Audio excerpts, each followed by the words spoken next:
Nations competition. This could seal it. Wouldn't you know it? Unbelievable. The celebrations, there they are. Talk about a grandstand finish. Well, sit back, relax, and enjoy the show. The fairy tale is complete. The Central Coast Mariners, champions of Australia. Fresh off a confidence-boosting midweek win against Brisbane, the Newcastle Jets chase back-to-back wins for the first time this season as they look to haul in the top six. But lying in wait is the high-flying Wellington Phoenix, who want to return to the top of the table and make it a 2-point gap at the summit with victory this afternoon. Good evening and welcome to McDonald Jones Stadium on Awabakal land here in Newcastle as the Jets host the ladder leaders Wellington Phoenix. That's where they were at the start of the round. Victory knocked them off yesterday, but they'll be keen to get back there with a point or three this evening. So many questions lingering over this contest for Newcastle. All about consistency as they chase back-to-back wins for the first time this season. While for the Knicks, can they keep the momentum of this incredible season going and keep pushing towards a first home final in nearly a decade? 2015 under Ernie Merrick, that clash with Melbourne City, the last time the Knicks hosted a home final. Two sides on the Isuzu Ute tunnel cam who love to entertain, so this should be a rip-roaring match of football in the Hunter. Newcastle have been somewhat starved of home football this season with events taking place here at McDonald Jones Stadium, but this is the second of three consecutive home matches. Rob Stanton very excited about playing football in front of the home fans. And as you can see, Newcastle just shading the win probability, and that's probably based on their record against Wellington here. They just narrowly hold it 10-8. So Newcastle, their lineup, two changes after that 3-1 win over Brisbane on Tuesday. Unfortunately, both of them forced. So Reno Piscopo out with muscle soreness. Carl Jenkinson was forced off with a groin injury, so he's also sidelined. That means Daniel Wilmering, who came on for the injured Jenkinson, will push into the side higher up the pitch, meaning Dane Ingham drops to right back. And Brandon O'Neill returns to the starting side after getting over a bout of illness. Clayton Taylor and Tom Aquilina remain sidelined with corks, while Lockie Bayliss is close to a return from a groin injury. And Lucas Moragas comes up against the side that he spent a year on loan with last season, and yesterday he caught up with some of his old teammates in Newcastle, but today it will be all business for the Jets fullback who scored his first of the season against Brisbane. There's also two changes for Giancarlo Italiano's Phoenix. Tim Payne is suspended for 2 matches after that red card in the draw with victory, so Sam Sutton takes his place. Ben Old drops to the bench. He's managing some ankle soreness, so former Jet Mo Altay is restored to the starting side against the team he played for over the last 2 seasons. There's a welcome return for Knicks fans for Oscar Zavada, who could make his first appearance since December when these two sides last met, and Nico Pennington will line up for A-League match number 50.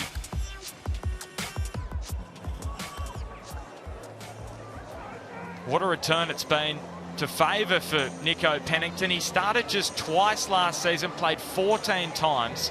So far this season, he started all 13 for Wellington Phoenix.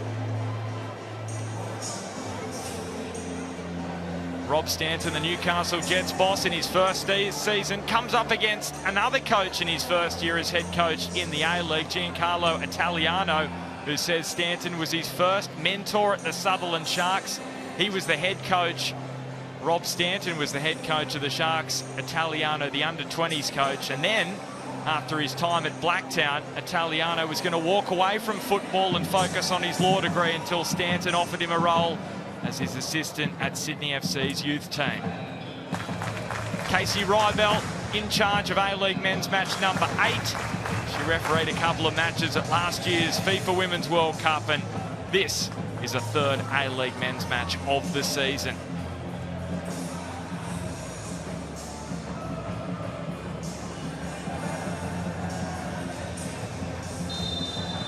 So Wellington look to return to the top of the table as Newcastle hunt back-to-back wins for the first time this season. And it's great to have the company of former Matilda Grace, Gil Grace, two sides who play entertaining football. This should be an enjoyable watch. Thanks, Benny. Really looking forward to this one. Two sides who also know how to score a goal. So that promises to be a really entertaining match, but huge points on the line this afternoon. Barbarousis immediately using the overlap of Pennington and Wellington through Sutton. Very nearly opened the scoring within the first 30 seconds. And Grace, we literally just touched on that. These two sides love to play entertaining football, and we almost got a goal right from the off. Oh, what a start that would have been for Wellington. Great pressure. Newcastle almost didn't just have themselves set, taking a little unawares with that opening passage of play, but what a start for the Phoenix. Italiano would have been pleased with that kind of attacking intent. And now Stamatolopoulos almost with a chance. It was he who provided for Maragas's goal against Brisbane. And it was almost the reverse occurring on that occasion. Really strong combination forming between those two.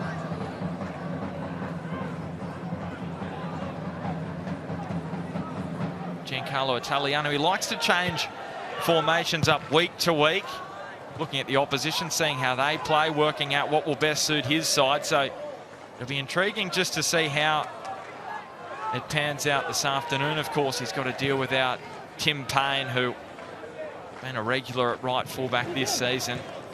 And he has stated this year he does not want to change that backline too often. Barbarousis just took a heavy touch. May favour ball, penalty Wellington. And it looked to be a fairly simple decision for Casey Rybelt.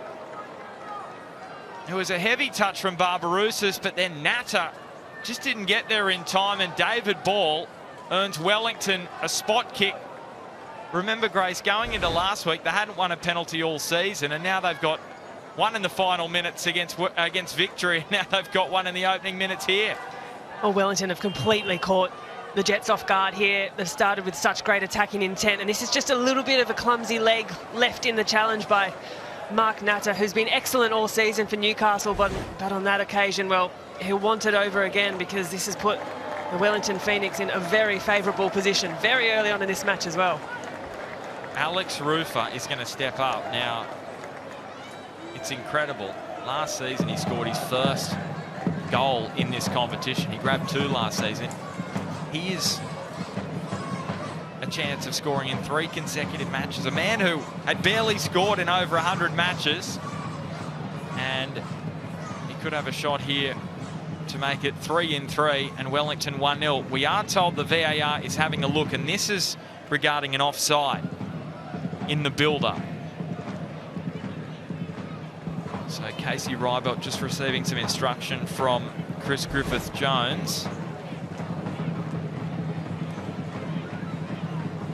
Well, if that's the one they're looking at, it'd have to be awfully close by a whisker. What looked to be a perfectly timed run from Barbarousis, and a nod from Casey Rybelt confirms exactly that. So he scored the equaliser in stoppage time in front of a packed crowd at the Cake Tin. Can he do likewise here on a Saturday afternoon in Newcastle? Alex Rufer.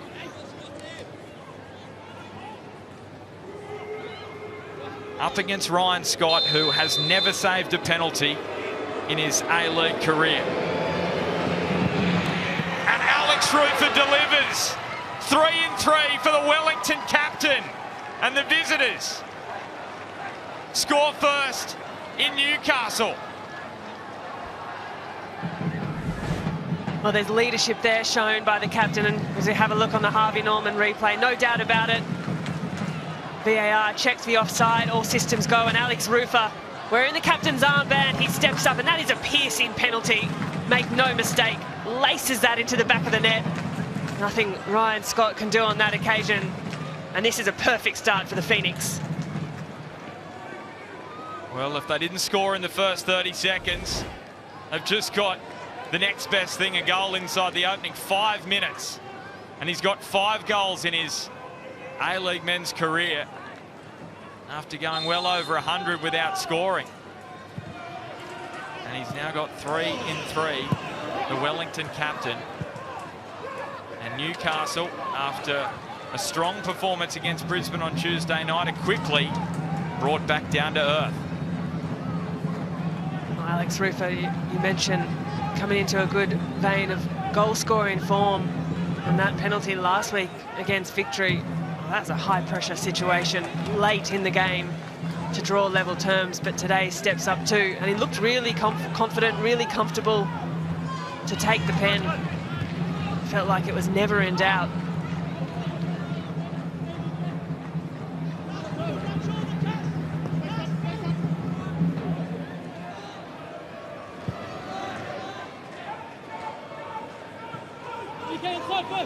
Grimaldi.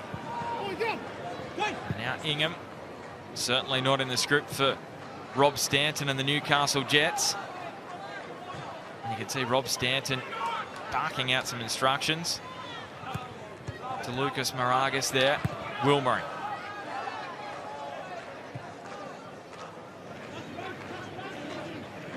Big test this evening for Newcastle as well, without some of their attacking firepower. No Piscopo, no Clayton Taylor. Aquilina also injured. Carl Jenkinson joined the casualty ward as well, so Trent Bahaja on the bench for the Jets, so some speed on the pine. There's Grozos and Grimaldi.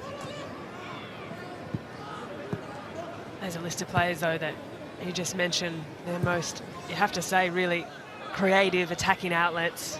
And so frustrating for a player like Piscopo, who in his best is a wonderful, wonderful player, and he's just been ravaged by injury in recent weeks and months. A frustrating one for him. He just hasn't been able to recapture the form that he showed at Wellington, and that has not been his fault. It's just down to his body in the end. There's Moragas with a marauding run, gets a little push. Lucas Moragas from Altay on the way through, and that's what he's mentioning to Casey Rybelt, but she was playing the advantage and he just couldn't take it. Well, it wasn't particularly subtle from Altay. 2 hands in the back. What was a nice run from Moragas, driving inside up the middle.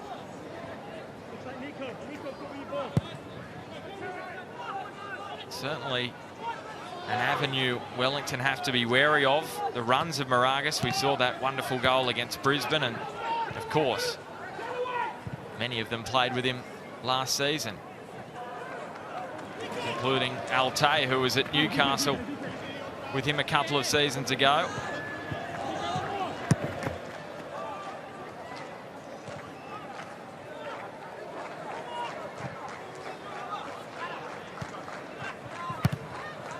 Pennington curling it around, looking for the run of ball. Mark Natter, he's had a solid season for Newcastle, looking to get himself into that Ollie Roos side for the Olympic qualifiers in April. Most likely you would expect he will be there, getting so much game time with the Jets, which is terrific for his development. Yeah, he's an excellent young player, Mark Natter. Just 21 years old, but plays well above his years. Just always looks really composed on the ball. His positioning is good. He affords himself extra time. Never looks too rattled, and he'll be disappointed with that challenge on David Ball, which ultimately led to the penalty, and I have to say has otherwise been an excellent season so far for him. Well, that's a test, isn't it, Grace? Putting that out of his head, as well as that goal that Brisbane scored on Tuesday night where he didn't have his best moment. So this is always the test. It's not about always making the mistakes. It's just your ability to bounce back from them, because we all know that players are only human. Mistakes are part and parcel of life in general, but especially professional sport. Yeah, 100%. Just to keep that one out of his mind. It's a real test for a young player of resilience and mindset. Free kick going away to the Knicks. Nico Pennington in match number 50 in the A-League men's competition. And it was clear there, the tug from Moragas.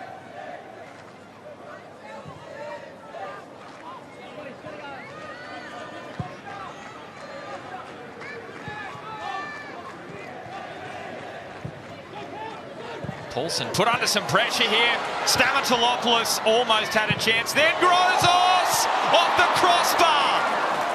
Oh, it was a wonderful hit on the volley from Costa Grozos. And it was Scott Wooten on the line who has headed it up into the crossbar with Alex Paulson out of goal and stranded. What a moment that could prove to be for Wellington. And at the other end, Brian Scott's coming a long way from home. Well, a hairy moment.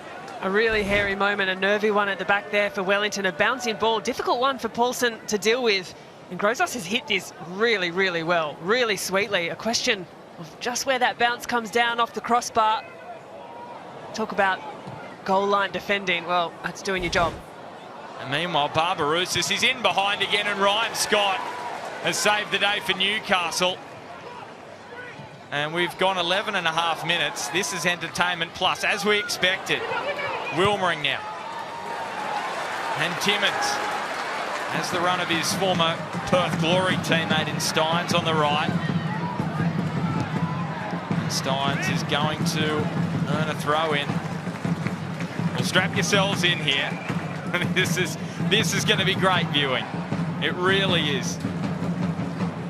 Already is, and what was a really good transition play from Newcastle proved an even better defensive transition from Wellington. The way in which they got numbers back behind the ball so quickly really diffused that attack from Newcastle.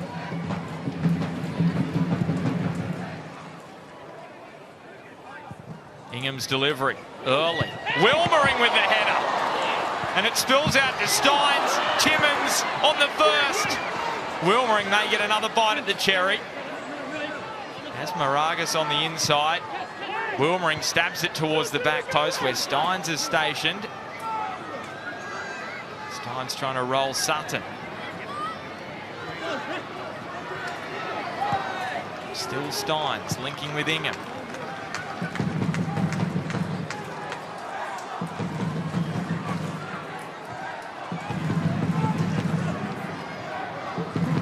Grozos. And Natta uses the width offered by Moragas. There's some targets in the middle, but Wellington have got plenty of numbers there. And Moragas this time dips it onto the head of Finn Sermon. Now it's action-packed in this opening stanza. Good push away from Paulson, and this didn't quite get a shot on target for the opening 15 minutes. Well, what a passage, what an entertaining time we've already seen. And Wilmering into the naughty corner for a moment. And of all the players to have a shot from the header, Wilmering probably isn't top of the list. You'd be looking Stamatolopoulos, players like that, and really tested out Paulson.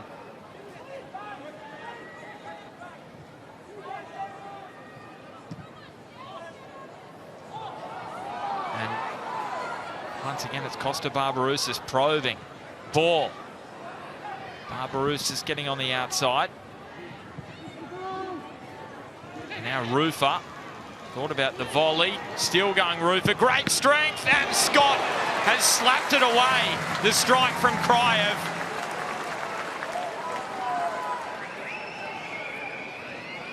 That's a key save from Ryan Scott. Got to say, Rufer was given far too much time and space on the top of the box. Defending was just a little lax to close the ground. But Scott, you can hear the fingertip save he gets to steer that ball out for a corner. You can see why he's the only Jet to have played every minute this season. Very consistent campaign for Ryan Scott in goal.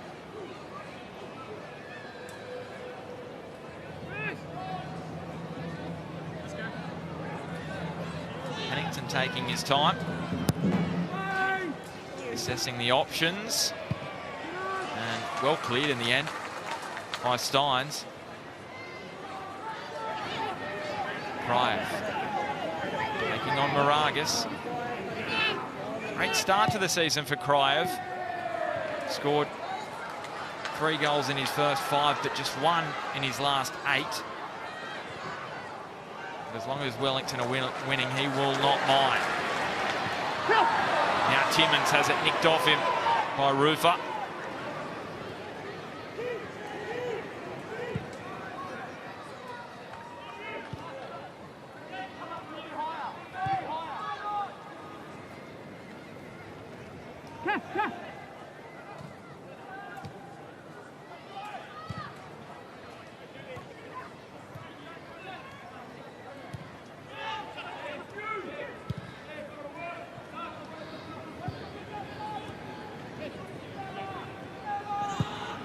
Healed. And Wooten, Rufer. Just put Sermon under some pressure, and then Paulson had to mop up at the back. Giancarlo Italiano looking a little unimpressed, I should say, with that passage of play. This will be a Knicks throw.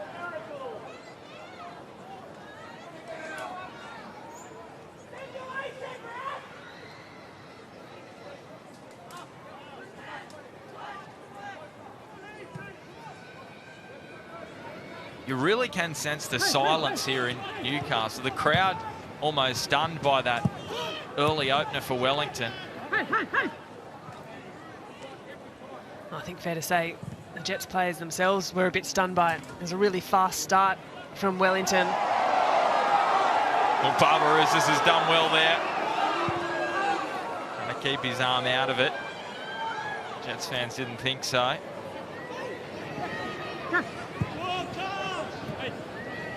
Sutton. You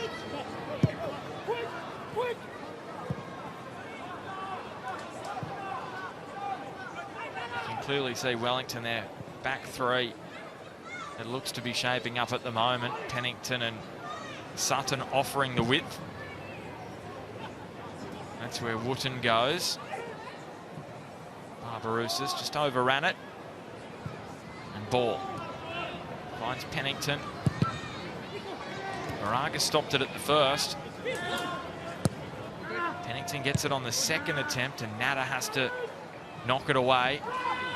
Stamatolopoulos may concede the corner. Just skipped off the turf. And Wellington with an opportunity here to grab a goal from a corner, which they haven't done this season, surprisingly. Only side in the league who haven't scored from a corner. A bit of an awkward one there for Newcastle, just failing to clear effectively. Put themselves in a position having to defend a corner.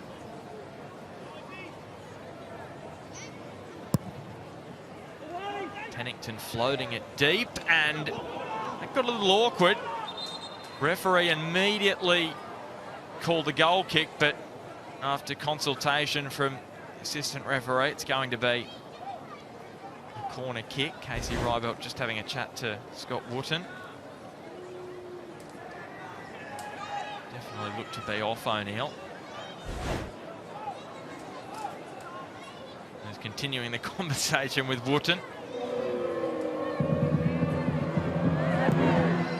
Sutton's delivery. Wooten getting himself in some space, and that was 2 Jets getting in each other's way. Rufer's strike blocked away. Newcastle get away with what was a scrappy looking clearance initially. And now there looks to be a problem for Dane Ingham. Well, they don't need another injury, Newcastle, especially Dane Ingham, one of their most reliable players. He started 13 of his 14 appearances this year. He looks to be okay, though. He's just come down a little awkwardly from that challenge. But he's been very steady at the back for Newcastle. Certainly consistency in their back line has been large in part of Rob Stanton's setup. Won their Player of the Year award last season in what was an up and down campaign for the Jets. David Ball just steals a march on the Jets defence, but didn't have teammates going with him. Newcastle with a chance via Ingham to push forward. Use this space that's been offered by Wellington.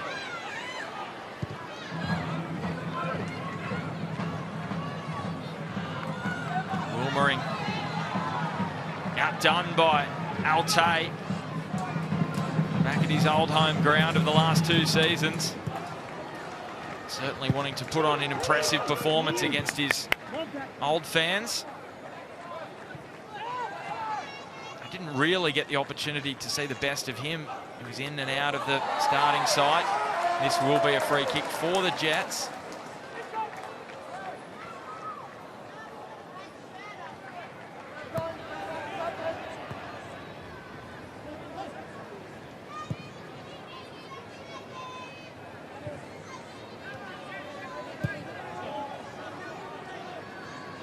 Steins. And Grimaldi. Back-to-back starts for the former Sydney FC youth player. He decided that he wanted to play some senior football after leaving Sydney last year. Went to Sutherland under the current Jets assistant, Damir Pradanovic. And then earned a spot on the Jets roster for this season. Cryer. Kelly Heald. And it's Grimaldi who's giving chase. Nudges it back to Ryan Scott.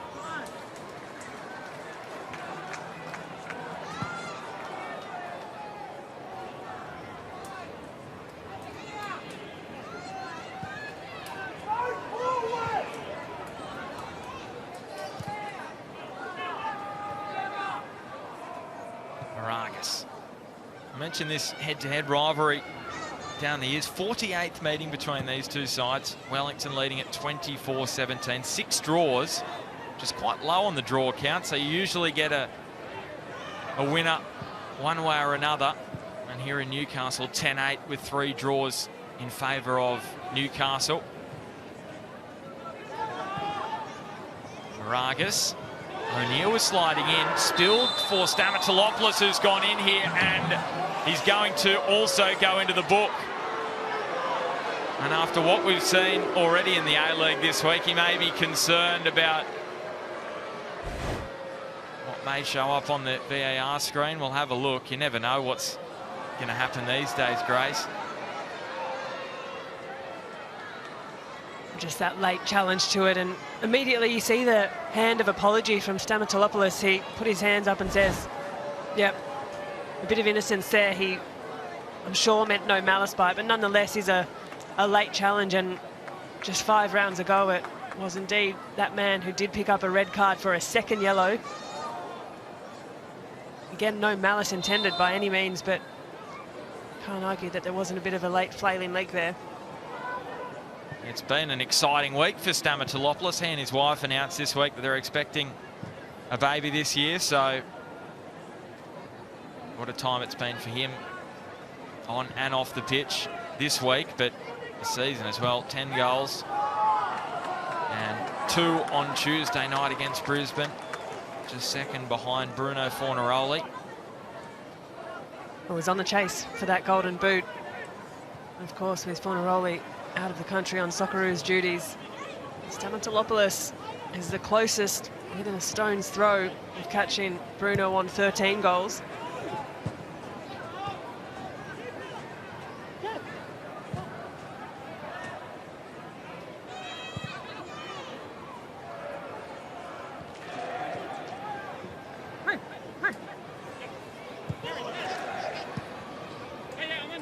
Sutton.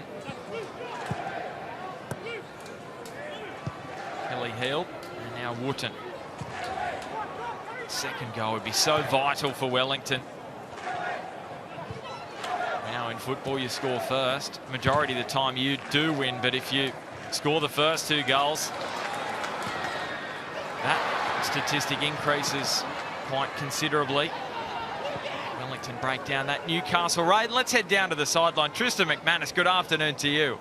Good afternoon, guys. Yeah, look, it's usually we got accustomed to seeing Jets start really fast. Obviously, it's been the Phoenix who started fastest today. Both coaches seem to have the same problem. They just need stuff done faster. You can see Rob Stanton and the crowd here, in fairness, in the Jets. They want to push their team on faster, quicker. They want them attack, attack, attack. They want them to play higher. Unfortunately, they're playing too high when they're in defence, and that's why he keeps getting knocked over the head. Costa Barbarouses has been very dangerous going forward. And Rob Stanton asking for the card. Pennington shaking his finger. Casey Rybelt looked to be going to the pocket. She's just having a chat to Alte.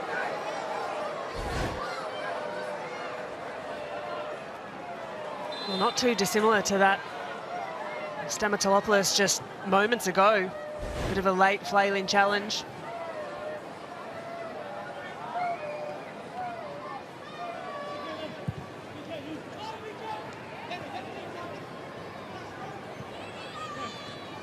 Just the one yellow this season for Alte, so a dirty play by any stretch. Maybe fortunate that it was in Newcastle's defensive half and not further up the pitch.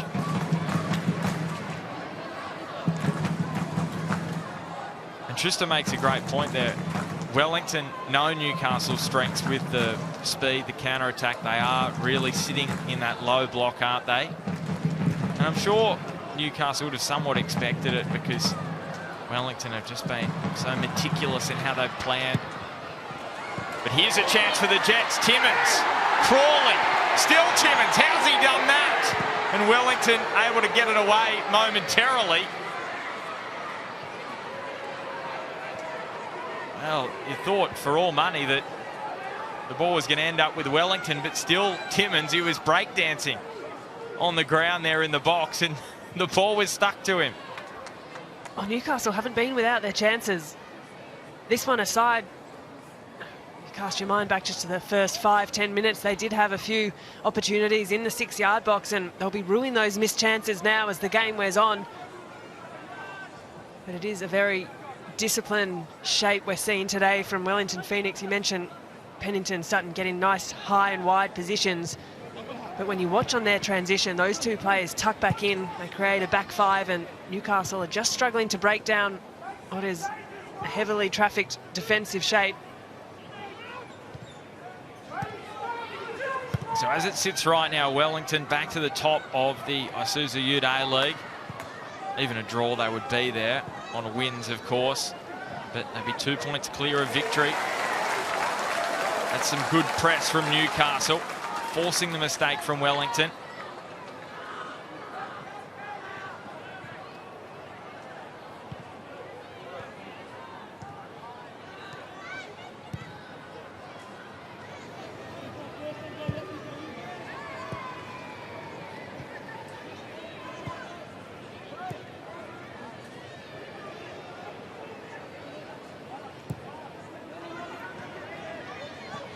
Ingham.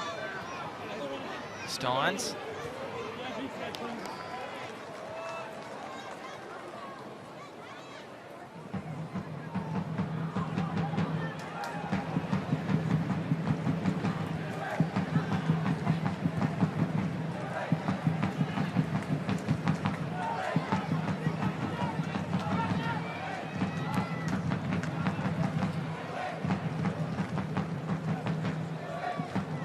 Natter finds Moragas. Wilmering. A little bit of force there from Finn Sermon, but allowed to go by Casey Rybelt. And now Rufer. He gets the free kick. And this brings the frustration, Grace, and it's probably because there was no whistle where the fans were aggrieved moments before, and that's what Rob Stanton is mentioning to the referee.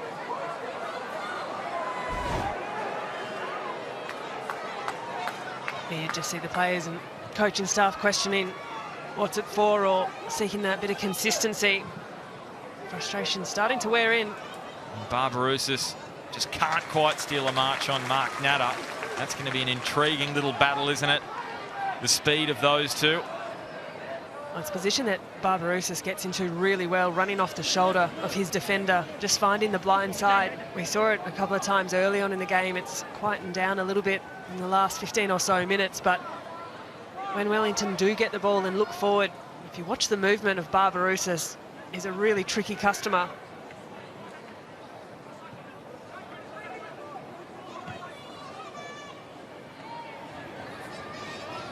Grimaldi thinking it for Stamatolopoulos, but Paulson, he's just too good in those kind of situations. We've spoken at nauseum about him and his influence on Wellington this season. The Auckland product who's been locked in by Wellington until 2027. So Steve Corica's men from Auckland unable to pinch him. Smart by the Phoenix, and why wouldn't you want to keep him? A young goalkeeper, home product in country of New Zealand, doing really, really well. There are some fears though around Barbarouses. Not signed beyond this season by Wellington. What a season he's having. But Wellington is his hometown. He's always said he wants to win a trophy with them, and here he is delivering across to Kraev. Sutton.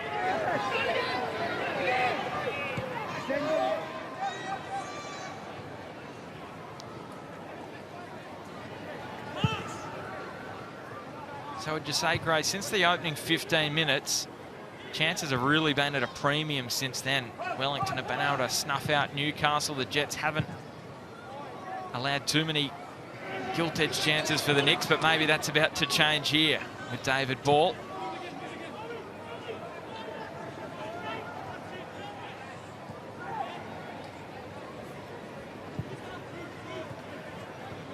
Yeah, that opening passage certainly felt as though we could have had 3, maybe 4 goals had things gone the way of the teams trying to poke it into the back of the net. Just the one to stand from a penalty, but certainly the game's kind of panned out a little bit. Press coming from Timmins. Again, it was Sermon put under some pressure. Nada. And you sense that's where Newcastle looked most dangerous, is in those pressing situations.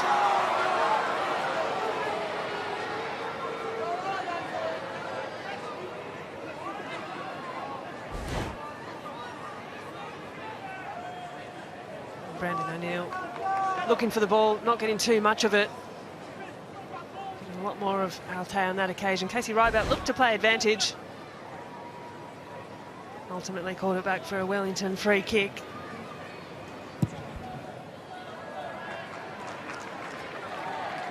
And a rare aimless pass forward in this first half. Jets active support trying to will their side on here. Grimaldi. Stamatolopoulos dropping deep. Grimaldi with Knicks players all around him. Ingham can only find the sideline.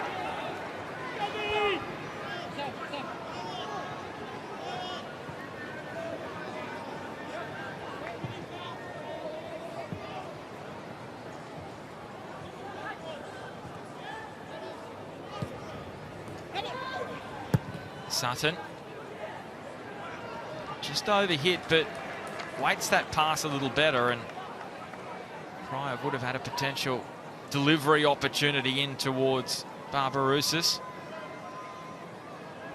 Little rueful shake of the head there from Sam Sutton. You could see what he was trying to do. He also had the run of Barbarouses across the line.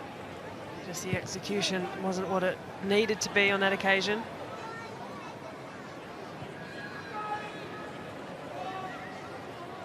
Pretty even though, chances at goal and shots on target in this match. Wellington though desperate and keeping Newcastle at bay. Very even everywhere you look. Wellington with their noses in front on the scoreboard.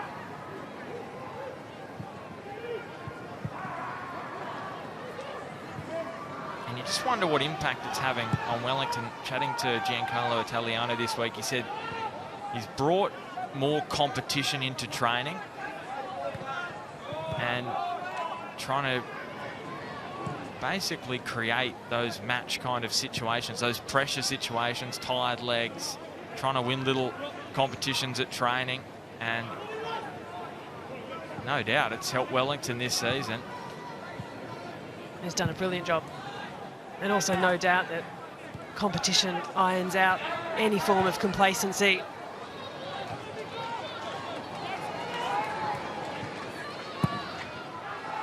Wooten, his clearance into the Wellington bench, and Newcastle inside these final 10 minutes until half-time. They came out all guns blazing after conceding that opening goal, but even before conceding, they did create a couple of opportunities. That's their best period compared to other sides in the league. 5 goals in that opening 15, but that passage behind them, and they need to find something before half-time. Grozos! Well, we've seen him produce the spectacular already this season. And it's Paulson who had to spring into action once again in this first half. Well, Grozos certainly has his dial in this game. We saw the chance earlier in the match as well. As a looping strike, you can see the movement on the hit, and it gave Alex Paulson plenty to think about. He made that look easier than it was, didn't he, Paulson? That is a tough save to make when the ball is dipping and swerving like that. And the in-form keeper just made it look quite simple. Moragas. Stamatolopoulos went near post. It's up in the air towards Wilmering. Decision is corner. I think Wilmering may have helped convince the referee. Just let it bounce out, pass it back to Moragas. Yeah, let's go again. Now, problem here, Casey Reinbelt wants to have a conversation. Into the principal's office goes Daniel Steins.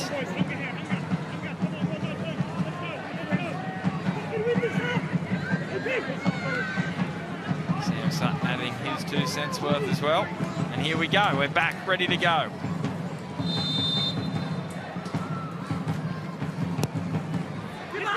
Moragas this time deeper.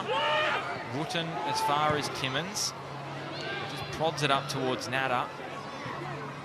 Moragas left it a little short, and Barbarouses pounces for Wellington. David Ball continues the forward run, and it's Barbarouses floating it out in front of Pennington.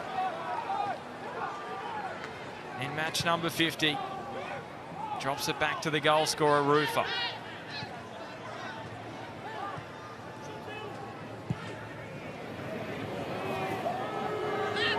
Sutton. Did it cross the byline? Yes, it did, just. Just a step off the pace there, Sam Sutton. A nice little backheel pass. See well and truly over that line. 12th appearance for Sutton this season, but just 5 starts for him with Kelly Heald, the preferred option this season. He was in a battle with Lucas Moragas for the fullback spot last season. This season, the taller Kelly Heald, and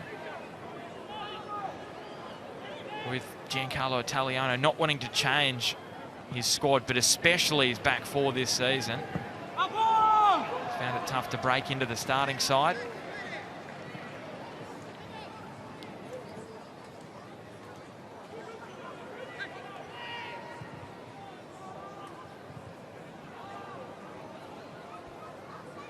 As a side in Wellington, Italiano's made the least number of changes to his starting 11 across the course of the season. And that rings true to the consistency, the familiarity of players across the field. They know their roles, know their teammates, and the sounds of it been pushed week in, week out with that competitive environment you mentioned. Kryev linking with Sutton, shaped to go with the early delivery. Takes on Ingham. Pennington arriving at the back post, but Scott just got there. And he was well positioned, the Newcastle goalkeeper. But he was free, Pennington at the back post. playing in that wider role today with Ute alongside Rufer in that holding midfield position.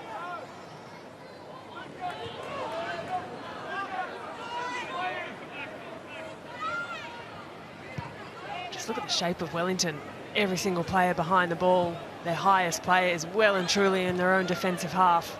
Newcastle just trying to find a way to pick a pass through, and well, that one's not going to do it. Wilmering to throw here.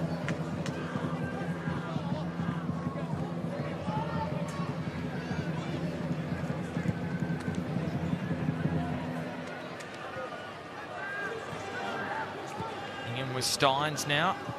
Down Newcastle's right. Grimaldi.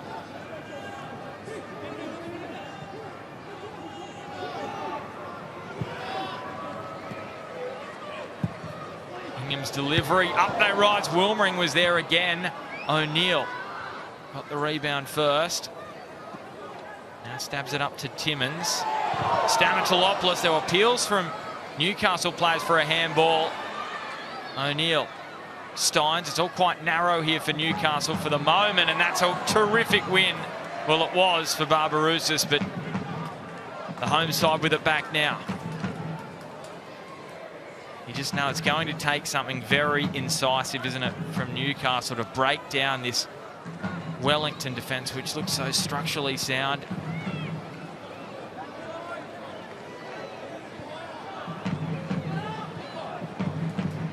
Italiano pointing at Wilmering, saying there's space out here to the left.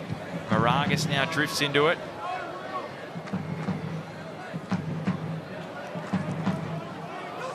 And a slip on the old turf, that is, and allows Wellington through Barbarouses. Bursting forward. But again, those passes, and I don't know whether it's the surface or whether there is a bit of breeze as well. Just overhitting a few passes into those forward areas in this first half. Wellington, as attacks have looked a little promising. It was an explosive run out of the midfield again from Barbarouses. The pass not meeting the intended outcome. Oh, well, Newcastle will be filthy. Stamatolopoulos is blowing up. He's kicked the ball away, which isn't going to be an issue for him because it's a Newcastle free kick. But Ute goes into the book for a yellow card, and the home fans were infuriated that Casey Rybelt didn't play advantage. No doubt of the yellow card there. As we see for that challenge, just studs on the top of the foot of Timmins. Stamatolopoulos already nursing a yellow card. He did prod that ball away. You've got to be careful in those moments. He was probably fortunate that it was a Newcastle free kick. If it had gone the other way, that's the issue when you pick up an early yellow card. O'Neill at the head of Wooten.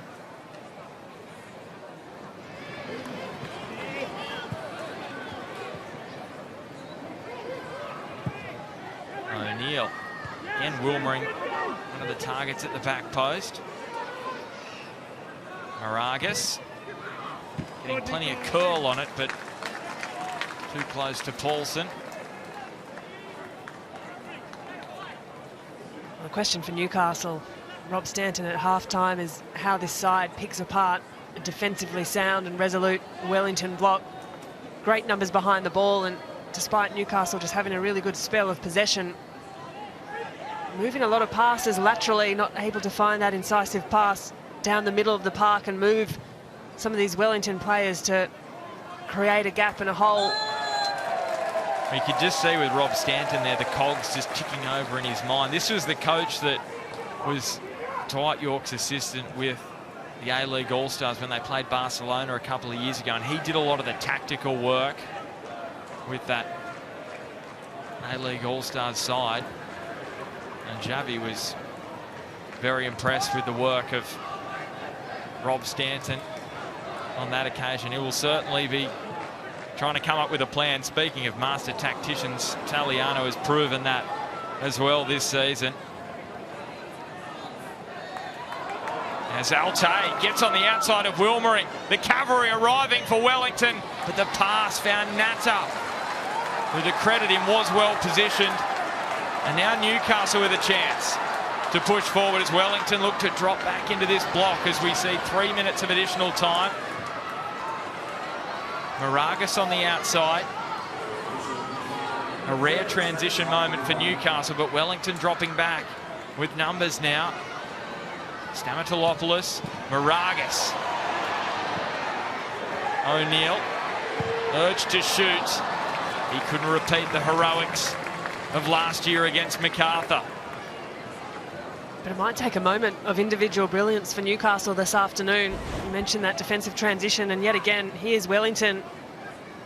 8 players in their own 18-yard box defending, so that transition is so well drilled by them. Brandon O'Neill tries his luck from distance. The shape of the shot was hit sweetly, but didn't quite have the dip that it needed to test Paulson.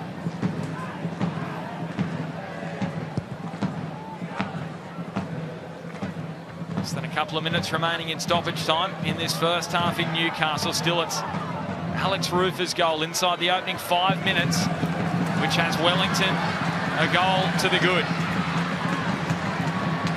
Can Newcastle find an equaliser just before half-time? Ingham, not with a ball like that, they won't.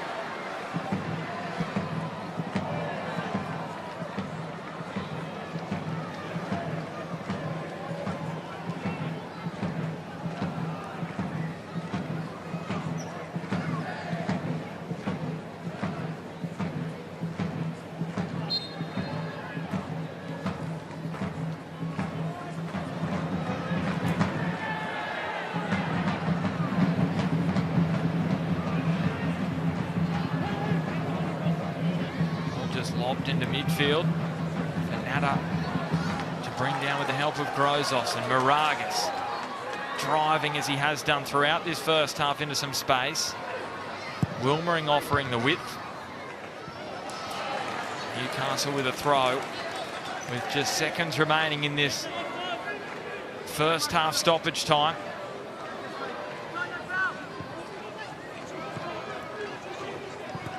Stamatolopoulos. Natta. Natta using Moragas. There is a free kick here. Nico Pennington goes into the book. Moragas has done really well there. Just to commit his defender, and Pennington has been excellent this afternoon so far. That's not his finest moment. Late into this first half, just leaves a leg. Moragas pushes the ball past him, invites the contact. Clever. Those two were catching up yesterday. Pennington and Moragas. Today, they're foes for 90 minutes. And maybe a crucial moment in this first half.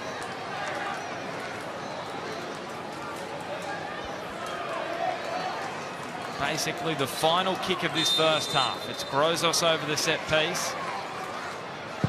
And it's Grozos who goes straight at goal. Paulson coming out. Grimaldi got up. Moragas, well, he makes a total hash of the volley. He was hoping for the best and just didn't get a piece of it.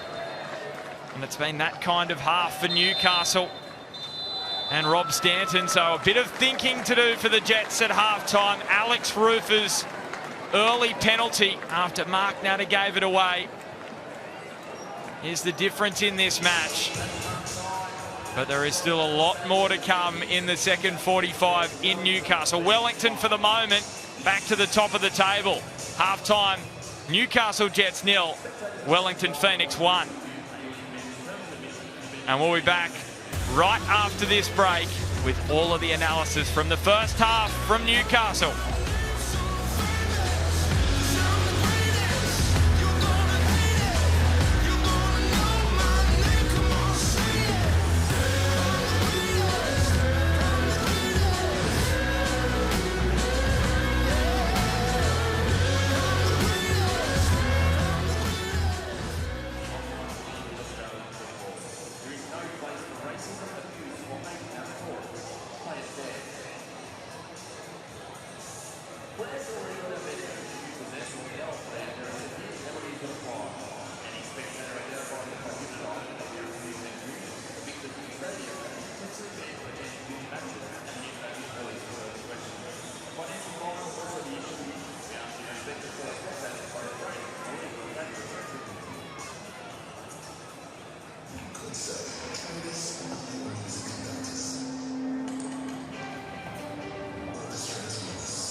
Yeah, thanks so much, team. A huge Saturday night of football. We are gearing up for Alex Brosk here at Industry Group Stadium.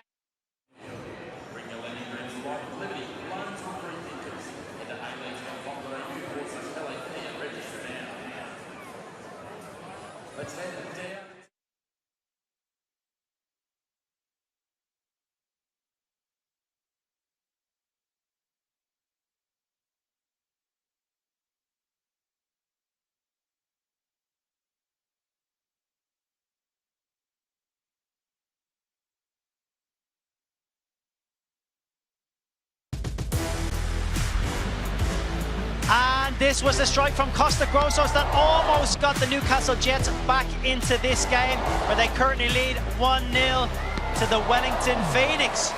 Welcome back to McDonald Jones Stadium, and welcome back to the Hungry Jacks halftime show. As I mentioned, Phoenix are 1 up on the Jets at the moment, proving why they're top of the league at the moment. They've been fantastic so far. You can feel the frustration creeping in, both in the stands and on the pitch a little bit from the Newcastle Jets. They are, I guess, they're pressing well, as they always do. That's what we see. They're pushing Phoenix into making some mistakes. Will that tell in the second half? Who knows? I know they're not happy with Wilmering on the wing here. Don't be surprised if it's a change. Talking us through the half-time, or the first half highlights, are your commentators for today, Ben Homer and Grace Gill. Thank you, Tristan. Yeah, Grace, we'll have a look at the Harvey Norman highlights, and what it will show is Wellington, they came out of the blocks firing right from the outset, and Mark Natter a little sloppy here. Yeah, well, Newcastle just caught off guard this opening 5 or 10 minutes. This was just one moment in a few where they were caught napping, and a little clumsy challenge. VAR had a look to see the run of Barbarouses, but he timed that to perfection. And Rufer, who's been really good all afternoon, not just his penalty, not just his leadership shown in this moment, he's been really sound across the first 45 minutes as well. Yeah, what a leader for the Wellington Phoenix, Alex Rufer. And the Newcastle Jets, from that moment forward, were able to create some chances, but as you can see, not as influential as Wellington on the XG. Yeah, and really not much difference in it. Wellington sitting in a really deep defensive shape and just asking the question of Newcastle if and how they can break them down. And look, I'm sure that'll be a keen discussion at half-time with Rob Stanton. Yeah, Wellington really were sitting in that low block, and that's why it prevented Newcastle from getting in behind, as they have done throughout this season. This was basically the opening 30 seconds, this chance for Wellington, which was before that goal for Alex Rufer. But this is where Newcastle have looked their best. Yeah, that final third when they have had a break in play, and, well, Grossos for the afternoon. He's had a couple of really key looks at goal. They've definitely gave Paulson a little bit to think about. Looks like he is dialed in for the afternoon, so I wouldn't be surprised if we see a couple more attempts from him. But this one, also a really close chance, and Paulson called into action once more. Really got a good piece of that, didn't he, Wilmering? But Alex Rufer, as he has done and he does week in, week out, hustling and bustling there through the middle of the penalty box. And Kryev, who has only scored 1 in his last 8, was keen to end what's been a little bit of a barren run. And this was that chance for Grossos, just showing you how good Paulson's been this season. Well, he has caught into action. Good, strong hand to see that out, but it hasn't been without its chances in the first 45 minutes. And the tough spot for Newcastle coming into this second half, you look at Wellington, second best defence in the competition this season. We know how much work they've done there. That is going to be the challenge for them. And as you see here, when we go through the Paramount Plus player index, there are a lot of key players defensively for Wellington who are high-flying on these charts. Well, despite the fact Wellington are in front by a goal, I think what we're seeing is some really good defensive individual efforts from players across the field, and we've mentioned it a few times already, but just the discipline in their shape, their back three turning into a back five and sitting in that block, and that's really difficult for Newcastle. They're having a hard time trying to find a way through that. Yeah, and the Newcastle fans, who have been somewhat stunned from that first half, they are hoping for back-to-back wins for the first time this season from their side, but they're going to have to come from behind in the second 45 minutes if they are to find something, 1 or 3 out of this game, which has been challenging for them. So the Paramount Plus player index, as you can see, as we touched on, Grace, Paulson, Wooten, keys for Wellington at the back, not just this afternoon, but this season. And the captain, as you would expect, he's up the top after scoring the only goal of the game. Oh, how interesting too, though, that list of 5 defensive players across both teams just speaks to the kind of game. It's been fairly cagey. How about this for a penalty, though? Absolutely laces that down the middle. Doesn't look like there's any thought about placing it. This is just power. Sending Ryan Scott whichever way he chose, but it didn't really matter given the pace that was behind that strike. And goals in 3 consecutive matches for Alex Rufer. And we know last season came back from that knee injury, grabbed his first goal in this competition, and then all of a sudden they've come in a flurry. He's got 5 goals now. He's got 3 and 3. Well, you can see what goal scoring does to a player's confidence. No hesitation, no doubt, just steps up, takes things into his own hand. He's always been a great leader for the club. But to now add goal scoring, well, that's an excellent position to be in. Well, straight after this one in Newcastle, we are off to the Central Coast. It'll be live on 10 Bold and Paramount Plus. We cannot wait for this one. The champions, the Mariners, taking on Brisbane, who are keen to bounce back. Let's get the thoughts of Tara and Broski. Yeah, thanks so much, team. A huge Saturday night of football. We are gearing up for Alex Brosk here at Industry Group Stadium at gorgeous Gosford. The Central Coast Mariners look to make it 12 games on the bounce in all competitions without defeat.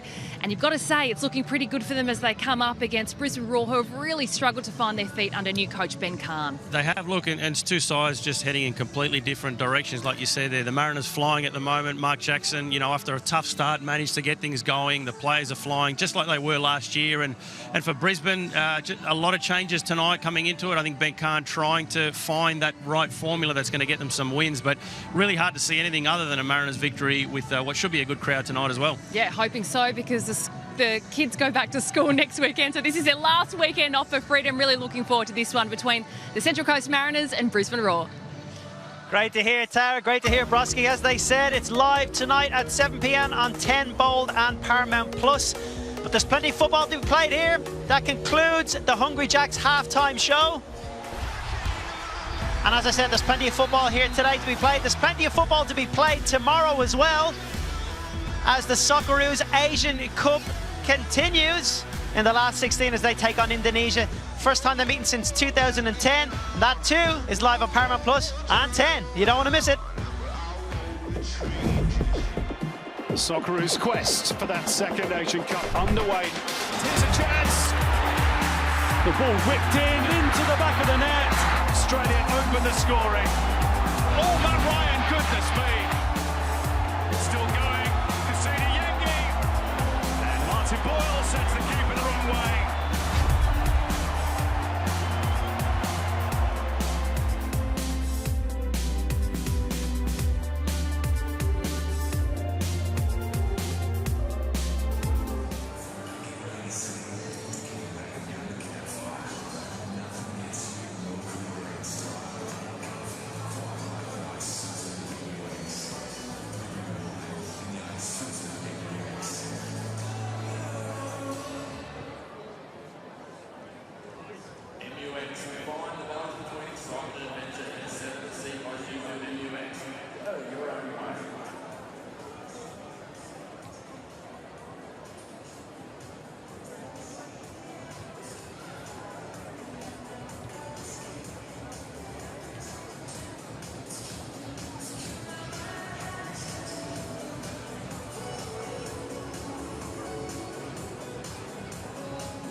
The Newcastle Jets chasing back-to-back wins for the first time this season, but they're going to have to do it the hard way after Wellington Phoenix's captain Alex Rufer put the Knicks in front inside the opening 5 minutes. Newcastle, they have to find a way through one of the most watertight defences in this competition. Just 16 goals conceded in 13, going on 14 matches, Wellington.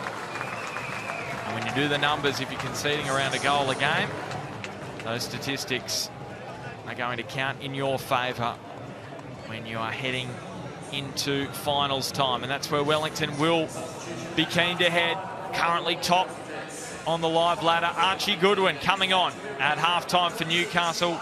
Daniel Stein's the man replaced.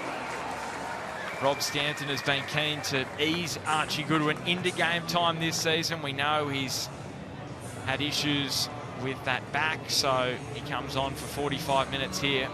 No changes for Giancarlo Italiano's Wellington. So how do Newcastle approach this, Grace Gill? Because the first half, Wellington were able to snuff out a lot of chances. Their best chances came from outside the box. Yeah, they did. And I dare say Rob Stanton is looking at Archie Goodwin saying, well, you've got 45 minutes. And there's only one other occasion this season where Goodwin has come on at half-time. It's normally otherwise 20 minutes, 30 minutes here or there. But this is a good half of football for the youngster to try and make an impact, and he's going to need to. Second half underway in Newcastle. Archie Goodwin had an impact against Sydney last Friday when he came off the bench at halftime in that game you mentioned, Grayson. Very nearly could have scored for the Jets. All 11 appearances this campaign off the bench, just the one goal against the Mariners in the derby. And Rob Stanton will be hoping he can add to that account, or at least grab an assist and find Newcastle an avenue to goal.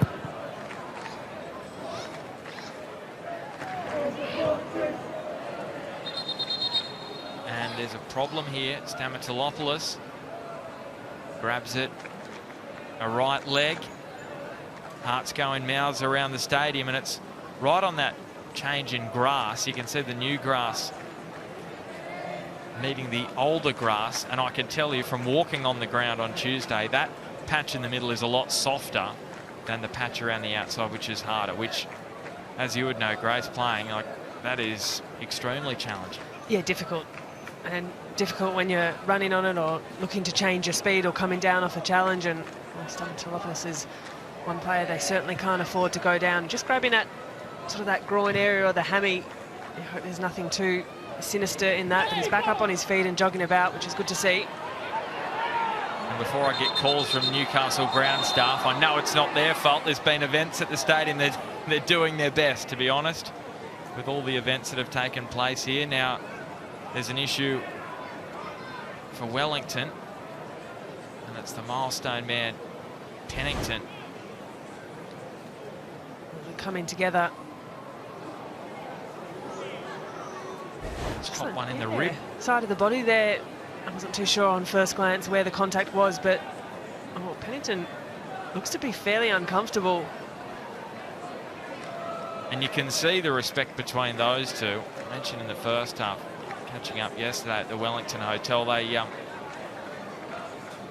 have great respect for each other, and they've had a great duel this afternoon here at McDonald Jones Stadium. Maraga's having a little chuckle. Well, good to see as well. Pennington back up on his feet, thumbs up from the physio, good signs.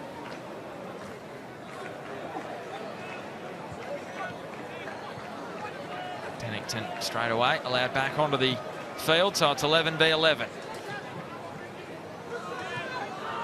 Grozos, who had two of Newcastle's best chances in the first half, and it shows you the quality of Wellington defensively, that both came from outside the box.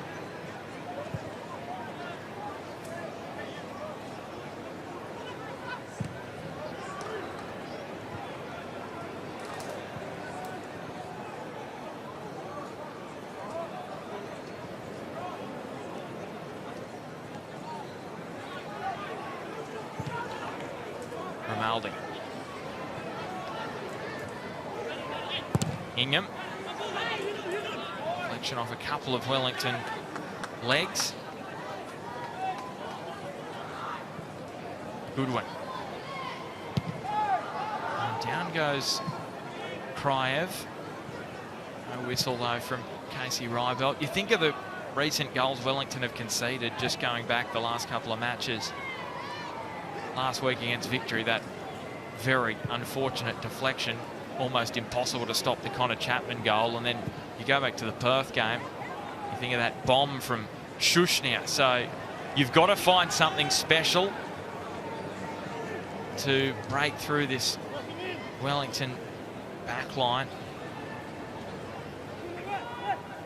Yeah, you do. And as mentioned in the first half, it might take a moment of individual brilliance of a player taking the situation into their own hands. But at the moment, Newcastle, well, they're moving the ball laterally a lot, side to side. But what they really need to do is find players in between the lines, and whether that's Goodwin or Stamatolopoulos checking off and picking up the ball just in front of those defenders and finding a way to break through. Natta. And Wilmering, well, it deflected to Stamatolopoulos, who was quite fortunate in the end, and now Moraga stabbing it into the middle. Goodwin. Well, he's been pinged for a handball here. He's saying it was shoulder. Referee had different ideas.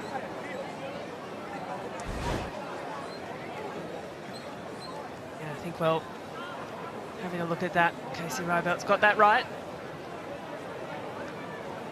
Yeah, clear handball from Goodwin.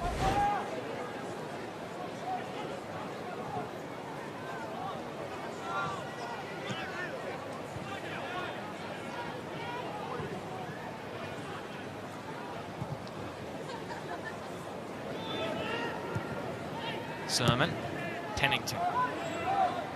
Neat link up there with ball. And Natta to Moragas. So Newcastle's biggest strength this season has been that speed on the counter-attack. Wellington have said, we'll take your superpower, we'll diminish it. And now is the test for Newcastle. Can they conjure up another route to goal?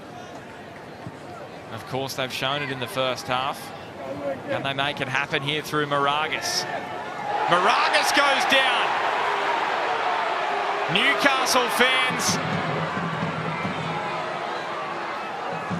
well, they're up and about at McDonald Jones Stadium.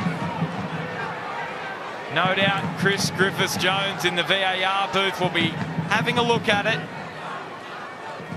And it has been upheld, the original decision. Grimaldi. And given away by the Jets. Well, worth a shout, and something that Lucas Moragas does really well. Loves the ball at his feet, has a fantastic left foot, just driving into the box. We'll get another look at it now, just cuts in, dips his weight onto that right shoulder. I think he sort of lost control of the ball in this touch here. It's gotten away from him, little touch you can see. And Altay's pointed at it straight away to say he got the touch. Wellington squeezed in here, and the throw.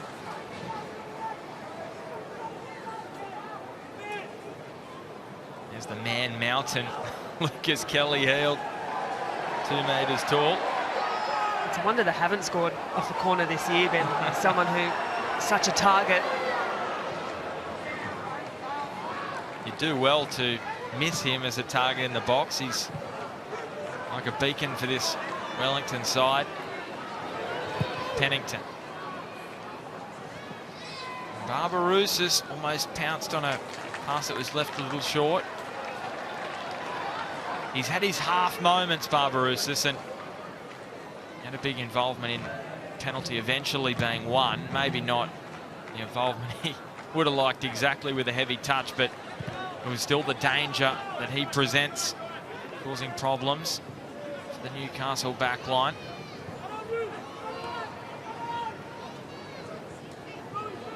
Rufer runs past Timmins and pinches it back off O'Neill. Alex Rufer still going. The captain just bulldozing his way through the box once again. I was going to say dancing his way through the 18-yard box there. The fleet-footed ball ultimately got away from him, but he did well. Just see off 1-2 defenders, that third one there. Just touch a little too heavy. Yeah, Grace, you win the description on that one. Sorry, Alex. Yeah, it was more dancing. For a defensive midfielder, that is quite the bar. Grimaldi and O'Neill. Two Wellington players, including Pennington and Ball there. Winning it back for the Knicks. Allows this opportunity for Kriev.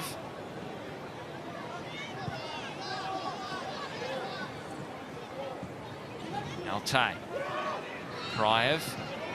And O'Neill just pounced on the moment. There was a heavy-ish touch. Wellington, though, able to recycle and go again. Kelly Heald.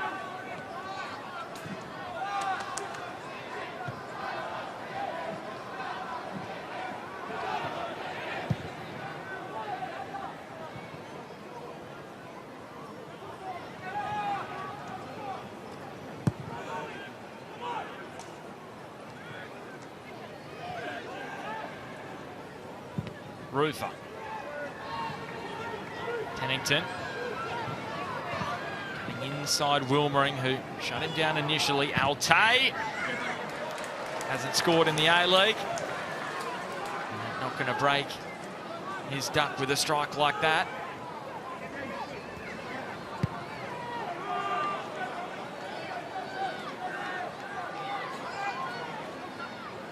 Grimaldi afforded the space. Stamatolopoulos here, showing his pace here up against Wooten. Really speeding after that one was Stamatolopoulos, and just showing up Wooten on that occasion. Good speed, good strength. Just a concerning moment just after that play. Put his hand down just to touch that point where he'd been grabbing before on the back of his leg, Stamatolopoulos, so we'll keep an eye on that. Moragas up towards Stamatolopoulos, and now Ingham drives it goalwards. Flashes across the face. And the cross from Moragas just a little too high for Stamatolopoulos, but it presented an opportunity for Ingham. Again, Moragas marauding down that left side. A great ball in, and Ingham has hit that really well. Just needed any touch. Could have found its way into the back of the net, the slightest of deflections when the ball's travelling that fast. Well, it was almost a carbon copy of the Victory's opening goal last week without the Connor Chapman deflection at the last moment.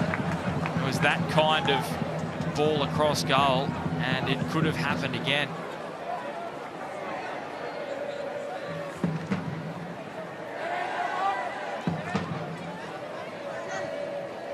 Quite sure what Giancarlo Italiano is talking about there.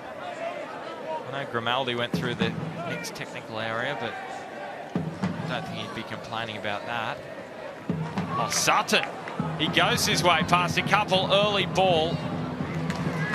Unfortunately for him, no target in the middle. And the game just a little stretched for a moment. But you can see Sutton, bottom of the screen there, he disappeared as quickly as he was there getting back in position to present this back five wall Wellington have put up.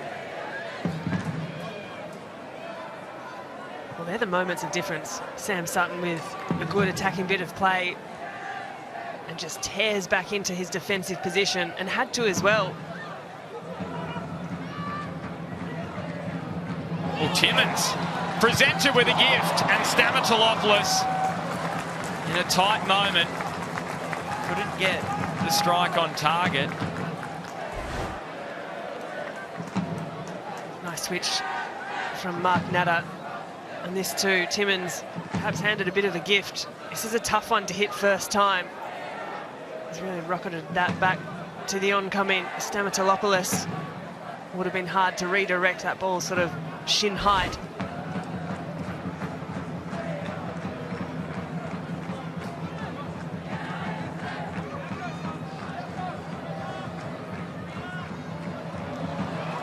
Given up by Sutton on the slip, and this will be a corner for Newcastle. Look at that possession, 50-50. Even opportunities in this game for both sides. It's on a knife's edge at the moment. Next goal becoming more and more vital by the second. So Wellington had the first 3 corners, Newcastle with the last 3. You can just see Costa Grozos just having a chat to Rob Stanton, and well, he's unhappy because the referee's seen fit to have another conversation here with Stamatolopoulos, I should say with Wilmering and Paulson. They already had the chat in the first half, getting it again in the second. Moragas on the left boot here with the in-swinger. And spills out for the strike, which was on target from Timmins. It's a clean set of hands once again from Alex Paulson. Timmins struck this really sweetly through the legs too. Paulson's done well to see that clearly. Take a good strong grab.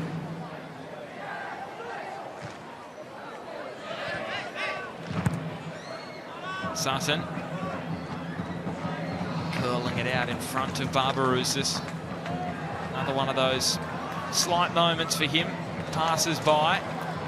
And Newcastle with a rare moment of Wellington players pushing up the ground. Another set piece on the way for the Jets. Well, that's better from Newcastle. They didn't allow Wellington to get back into that defensive block. Early ball over the top. And Phoenix have had to scramble a little bit and cough up a corner. It feels as though there's just a little bit of momentum with the Jets at the moment. Yeah, this is the loudest we've heard the crowd this afternoon. They sense a moment here.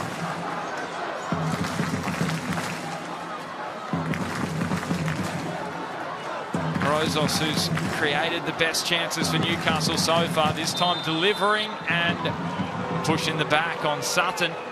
Spotted by Casey Rybelt. Well, Sutton's obviously been given a job this afternoon to be on that tag on just in front of Alex Paulson on those corners. On a few occasions now, he's just grappling in the middle of the park there, goes to ground. It's clever. There's not much in that, is there? There's not much in it, but it doesn't need to be much when there's that kind of contact.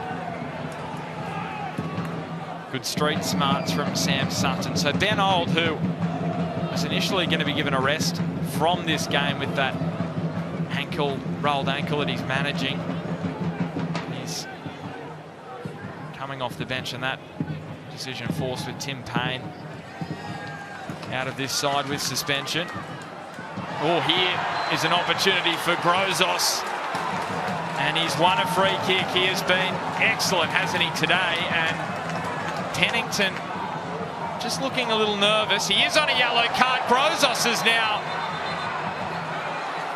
getting really fired up with Pennington. Tension spilling over here. He has to be careful because he already has been booked. Nick Pennington. Well, it's a good run by Grozos. Just clips the heel going through. Pennington pleading his innocence. But it was this coming together afterwards. And that's what Wilmering's saying. Grozos is also mentioning it to the referee. I'm certain he's saying, well, what about a second yellow card? And Pennington was very unimpressed. Well, from that look, it didn't seem as though he got any of the ball, Nick Pennington, on that occasion. It's probably one of those moments where referee goes, if he's not already on a yellow card, he may get one, but is it enough for a send-off? And that was the decision that Casey Rybelt took. Newcastle bench disagreeing with that. But we love 11 on 11 football, let's be fair, after what happened last night in the Big Blue. Right now it's Grozos.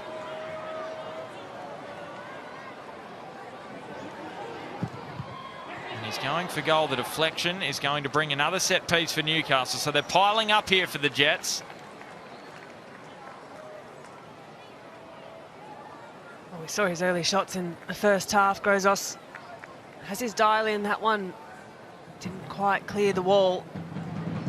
Wellington with some more defending to do, which this last little passage they've had to absorb a lot. Bottom of the screen there, you can see Chris Bowling, the Jets set piece coach, watching on as Moragas delivers under the punch of Paulson. Timmins throwing himself about.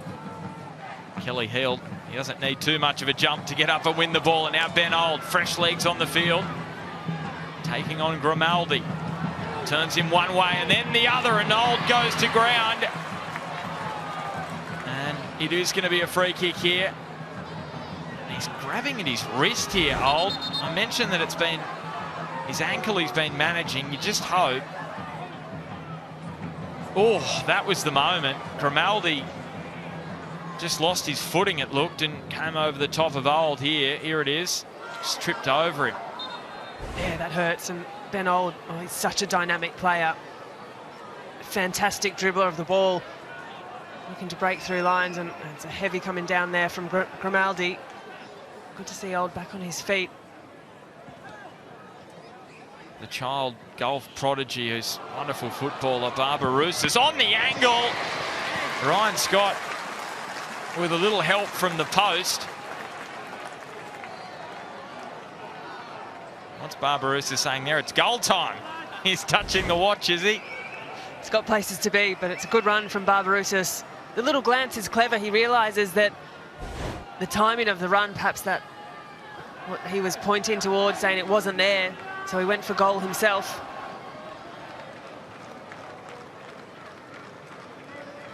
So Wellington snatching back a bit of momentum after Newcastle had their spell. Ball with the flick on. It was Goodwin away only as far as Old. Oh, Ryan Scott. And it's back in again. Scott with the clearance.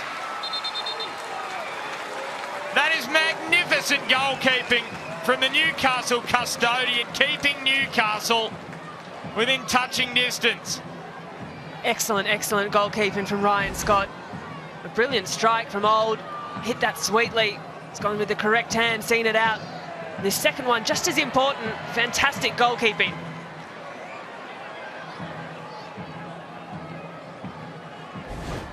And that's why he's played every match for Newcastle across the campaign. This one skimmed up to Rufa. Kriev helps it into the post. And Newcastle, for a moment, saw this match flash before their eyes because it was very nearly 2-0. And after a sustained period of pressure that Wellington had to absorb, suddenly they're turning this around, and they're still having a bit of discussion with referee Casey Rybelt. Well, Grozos could be very fortunate because there was a bit of grappling in there going on. Casey Rybelt pointing to the sideline, and I think that it's all been given the all clear. So some speed off the bench for Newcastle. Bahaja replaces Moragas. Moragas has worked tirelessly this afternoon. As much as he provides in attack, does in defence too, and some fresh legs. Bit of a gamble here by Rob Stanton. Just more attacking-minded player, out-and-out striker. So you assume Wilmering would drop to left fullback for Rob Stanton, and Bahaja playing higher up the pitch where Wilmering was. And it's going to be a goal kick.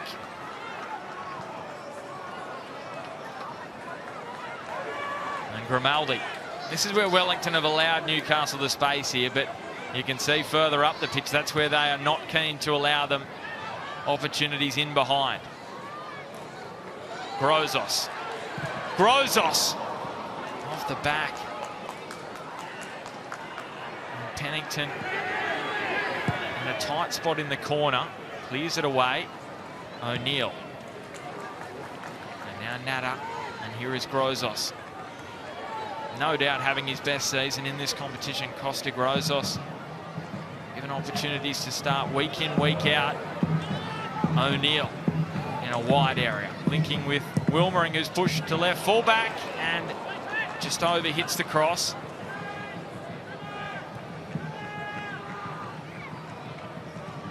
Grimaldi again having to be careful with Ben Old running at him. He's going to present some dangers for Newcastle Those fresh, speedy legs coming off the bench as the Jets look to push up and find an equaliser. Especially so when Wellington are sitting in this deep block.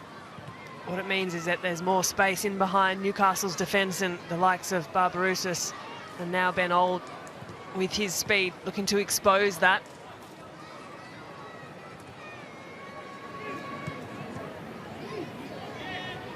Timmins saw Ingham in space, but he too with a tired pass. Idea's right from Timmins. He saw the run and Ingham had positioned himself really well in a great patch of space. Just the pass didn't meet the run.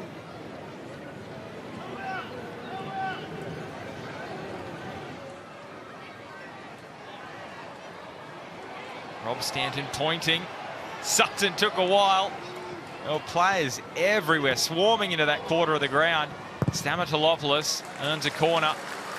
This is what Wellington do best. They allow the space in the less dangerous areas, and Stamatolopoulos could only earn a corner. Nothing more dangerous for Newcastle, but it's Wilmering now on corner duties with Moragas, the left footer, off the field. He goes short to Grozos. Bahaja. No issues for Paulson once again. That'll be a disappointing outcome for Newcastle. Training ground move, finding the short corner. First time ball hooked around from Bahaja. Just needed to be a bit more narrow, but that's easy pickings for Paulson. Inside the final 20 minutes now, it's Alex Rufer. His penalty, the difference between these two sides. His third goal in as many weeks.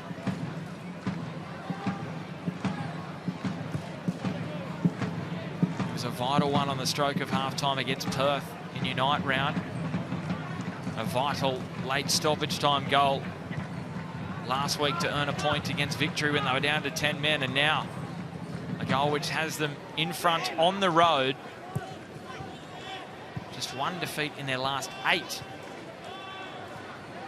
in Australia, Wellington Phoenix. So often the trips across the Tasman cause them difficulties, but not lately. Ben Old speeding into space. Barbarouses ahead of him. Grimaldi looking a little nervous. Old on the angle. Well shut down by Grimaldi, who kept pace all the way with Ben Old. Well, it's especially impressive knowing the speed of Ben Old, but Grimaldi's been excellent this afternoon. Just his second start of the season. Doesn't dive in, gets his balance right, and just at the right time gets a leg out to block in that challenge. Really good defending. And he had Barbarouses as well. They're distracting the eyes, so a lot going on for Grimaldi to deal with. Ryan Scott has kept Wellington at bay, as has Paulson. Newcastle at the other end. Both goalkeepers have been good, and it's a punch this time from Scott. Barbarouses has time, clips it to the back post. That is where ball is, and Wilmering got into a bit of a muddle. A bit of an awkward one there from Wilmering, but from his account, as long as the ball's not in the back of the net, he's done his job. And here he is back. Oscar Zavada, first time since December. He actually last played against Newcastle in round 7 in that 3-0 defeat to the Jets. And he's coming on now for David Ball. So a big target up front for Wellington. And if there was ever a chance they could score from a corner, they've got Kelly Heel, they've got Zavada out there. Big moment here. And David Ball, tireless worker, gets a well-earned break.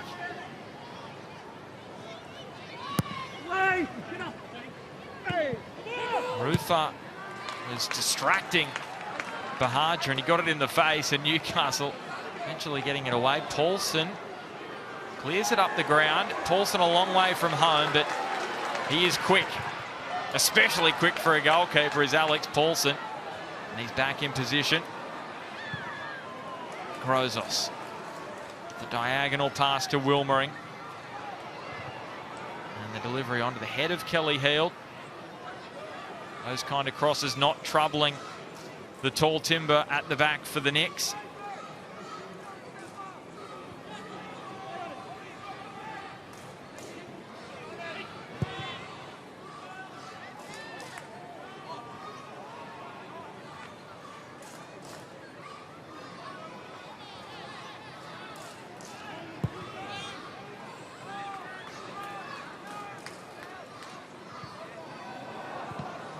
Natta to be quick.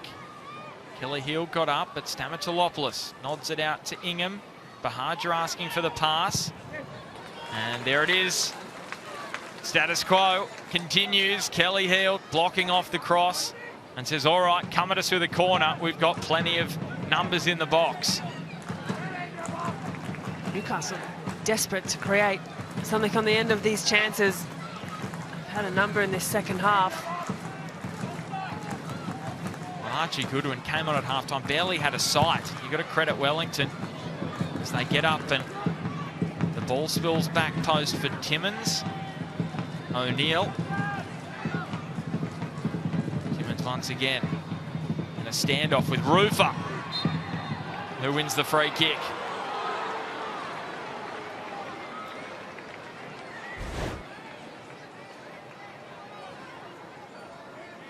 Well, Rufer's done really well. Just smart defending. Uses his body well, and as I mentioned earlier, goal aside, he's just been really steady in the middle of the park all afternoon for the Wellington Phoenix.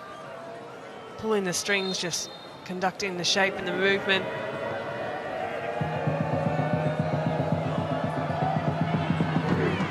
Well, you look at statistics, and in football, you see that final 15 minutes, the final half hour, you see a lot of goals in that period. Newcastle have conceded the most in the final half hour with 14, but Wellington, bucking the trend, they've conceded just 4 goals in the final half hour of matches. That just shows you the application, the fitness. This Wellington side has the competitive edge, maybe you'd say, with what we were touching on earlier in the game, with that real competitive focus to training that Giancarlo Italiano has been keen to bring this season. Rufer nods it away from the box. And that was clearly a foul and clearly a yellow ticket for the Newcastle centre-back. Well, that'll be a yellow card every day of the week. Natta, this one, he hasn't read well. It's gotten away from him. Just a foul to slow things down. He knows what he's getting into in that situation.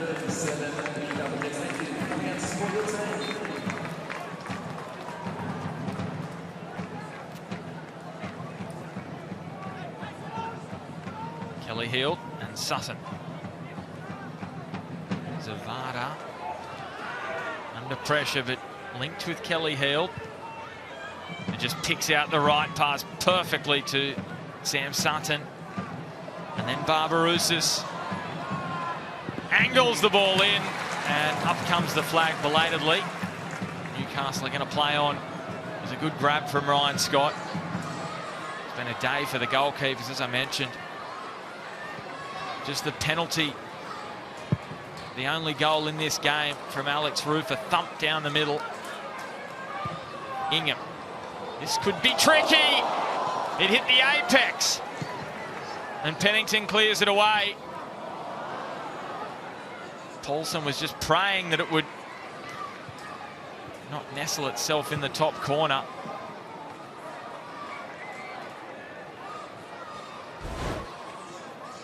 Well, I had Paulson asking a few questions, tried to cover his far post, but an awkward dipping one.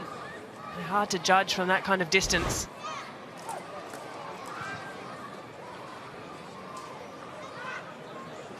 Grozos. Again, he goes for goal. O'Neill. An opportunity presents for Wilmering. Timmins hurriedly has to go back to Natta. That's one of Newcastle's best openings in a while from a attempted long bomb from Grozos. Ingham. And here comes a corner. Almost thought on that chance Brandon O'Neill could have been a little more selfish and taken the shot himself. Dropped it off really neatly. It set up quite well for him. Maybe he was too self-deprecating. He was thinking about that shot in the first half. Just before half-time, he's thinking, give someone else an opportunity. The Jets captain, so Wilmering. Back post, a real wrestle again, and here is Timmins. Now O'Neill, does he shoot this time? He just dinks it towards Goodwin. Old with the header away. Stamatolopoulos finds Wilmering. Has Grozos. Grozos hits it! There's the goal for Newcastle! Finally! The dam wall has burst! Costa Grozos with a huge part! And Trent Bahaja claiming the spoils. They get their reward. The Newcastle Jets. Well, try again. Costa Grozos has been testing all afternoon. Long-range efforts. And on the Harvey Norman replay, he does take a shot. Hits it sweetly, and that's a nice little help on from Bahaja. But Costa Grozos, well, you think he's got half a hand on that goal. Tricky into traffic, hard to defend against for Wellington. And Paulson is wrong-footed with the deflection. Just as it was last week for Wellington, and you just sense that celebration from Grozos. That's a celebration of finally we've busted the dam. We've got an equaliser, and I believe it won't count for him based on the replay. I'm pretty sure Bahaja got a touch, and it will be his fourth of the season, Trent Bahaja. But at the moment, it's going down for Grozos. Well, he can celebrate like it was his own. But Trent Bahaja's celebration, he wouldn't be celebrating if he didn't get a touch. There's Zavada. And here is O'Neill. Grozos. Now can Newcastle go after the winner? They were given a 3% chance of winning on the win probability about 5 minutes ago. Stamatolopoulos. Deflection! Bahaja! It's back in the middle. There's no one at the back post for Newcastle. It was begging. The ball was saying, hit me. But there was no one there in gold. Well, it's teasing across the 6-yard box. And Newcastle with, well, an injection of energy from one side of the goal mouth to the other. Bahaja can just look on and hope and despair of what could have been. There is that touch. You get the deflection. Bahaja with the final touch on the goal. But that's certainly given Newcastle a new lease on life.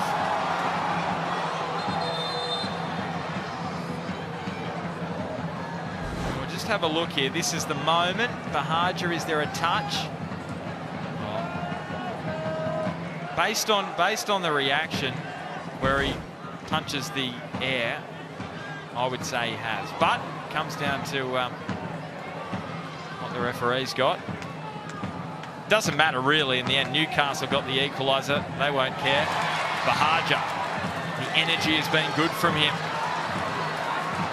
But Costa Grozos, those shots from outside the box have caused problems for Wellington all day, and deserved for him that he had a part to play in the equaliser. Stamatolopoulos back into the middle. All of a sudden, there's a few leaks just springing in this Wellington defence. Look at Rob Stanton. Plenty of messages going out from the Newcastle bench. They sense a moment here. Back-to-back wins hanging in the air for the Jets. Grimaldi. Stamatolopoulos will track this down. Timmins and Wilmering. So Wellington with this scoreline still top of the table. Just would be level with victory, not 2 points clear if they can find themselves a winner. Down goes Ingham. And there is a whistle. It's late in the game as well, but that shape that's been so disciplined from Wellington all afternoon has really started to open up a little bit, and Newcastle just having a bit more joy playing between the lines. Oscar Van Hattem coming off the bench. Won that penalty last week in stoppage time against Victory. As good as a goal, he hasn't scored in this competition. Van Hattem comes on for Barbarousis.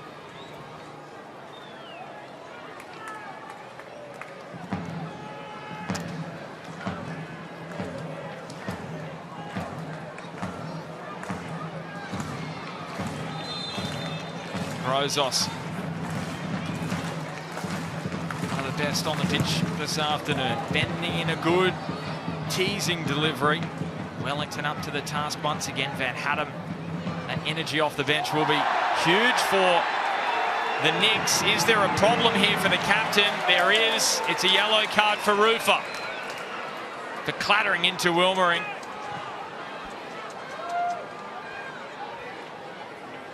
Oh, that one's a bit reckless there from Rufer.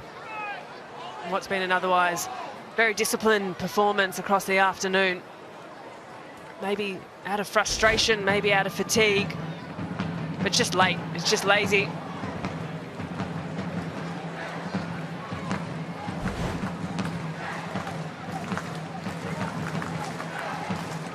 Rozos once again. Can he conjure up something else? He's going to go short to O'Neill, who's stabbing it. Van Hattem. This time he earns the whistle. So this is going to be helter-skelter stuff in the Hunter. Final 5 minutes. 3 points up for grabs for Newcastle and Wellington. Wellington on a 3-match unbeaten run. A couple of draws in Adelaide and last week against Victory with that win over Perth in the middle. And there's the Paramount Plus Player Index. Well, Bahaja, he's only just come onto the field and he's 85.3. I think that's a bit unfair on Grozos and Rufer, to be fair. Well, just about everyone else on that list, you would say. But he has added impact off the bench. I'd love to see the figures, what goes into that. But interesting to see as well the first half, those 5 players were all defensive players and how that's turned into the second 45 minutes. Stamatolopoulos, good win in the middle, and he's just lost his footing.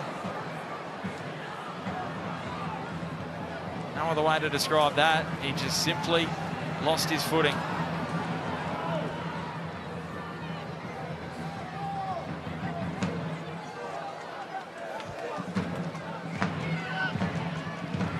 Timmins just feeling a shoulder.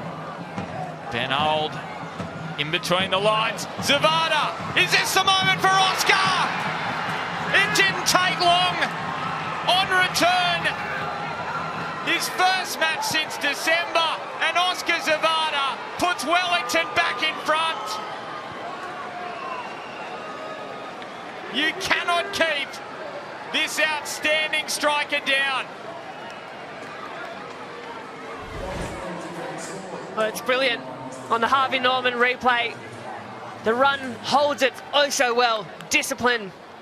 The first touch assesses a situation, picks out a spot in the far corner, and, well, no one is stopping that strike. That is a wicked hit. Zavada welcomes his return to the A-League, ripples the back of the net. Wellington Phoenix have got in front. And there's a change on the way.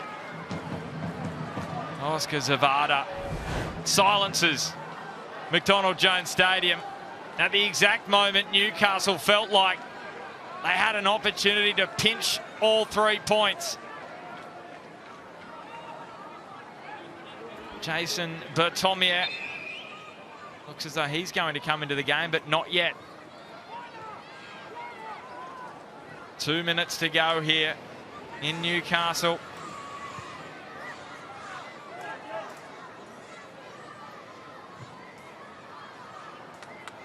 And isn't it amazing? The life has just been sucked out of this place. Oh, how that has silenced the crowd at McDonald Jones Stadium. Oscar Zavada, well, what a return. Towering pole. So Timmins leaves the field in this problematic period for Newcastle, the final part of the game. So that's 15 goals now they've conceded in the final half hour, which is the most in the league. Conceded late against Brisbane and Macarthur a few weeks ago. Macarthur to earn a draw, and then the defeat to Brisbane before that loss to Sydney, and then the win over Brisbane Roar. O'Neill. Well, this would show some resilience and fight from Newcastle if they could fight back once again after they worked so hard for that equaliser. Grozos and Wilmering. Bertomier. Haven't seen the best of the Frenchman dealing with that knee injury. O'Neill in towards Natta. Zavada. Grimaldi came flying in. And his reaction says it all. Ben Old wins the free kick. And Grimaldi's getting spoken to here by Casey Rybelt. Frustration from Grimaldi. He has collected him late there. Just taking the legs of Ben Old. He was going for the ball, no doubt. Just frustration late in the game. So how much additional time here? 5 minutes. Ben Abraham with the board. Just wonder whether there'll be a little bit more. Don't know if the Wellington bench and the support crew were too pleased at the 5 minutes.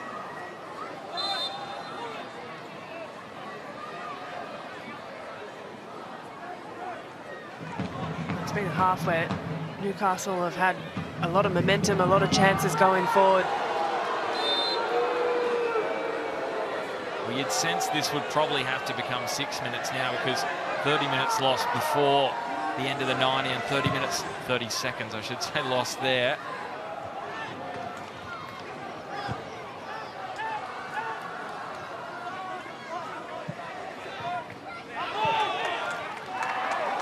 And this will be a throw for Wellington. Another one to seal a win in style for the Knicks. Or can Newcastle find something?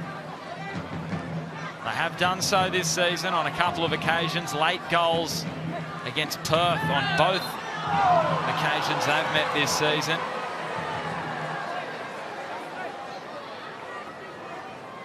This is where the gamesmanship comes in. Wellington just seeing out the minutes. Beautiful shake of the head from Brandon O'Neill. And they'll tick away as many seconds as they can from this clock. Zavada, who has the match winner at the moment. Just incredible, isn't it? He comes off the bench, first appearance since December. First appearance since he was injured in that clash with Newcastle in round 7. And he comes on and inflicts some pain here. Bahaja, Goodwin, kept it moving. Sermon cuts it out of the air.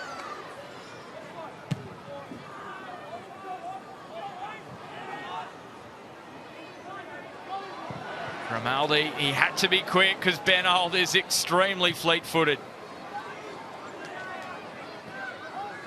Really good spark off the bench created by Old. And now down into the corner he goes and earns a corner. That's smart from Ben Old. The temptation to drive into the box and try and get a shot away at goal, but took it to the corner, try and see out some more time, and ultimately affords his team a corner as well. He's done very well there.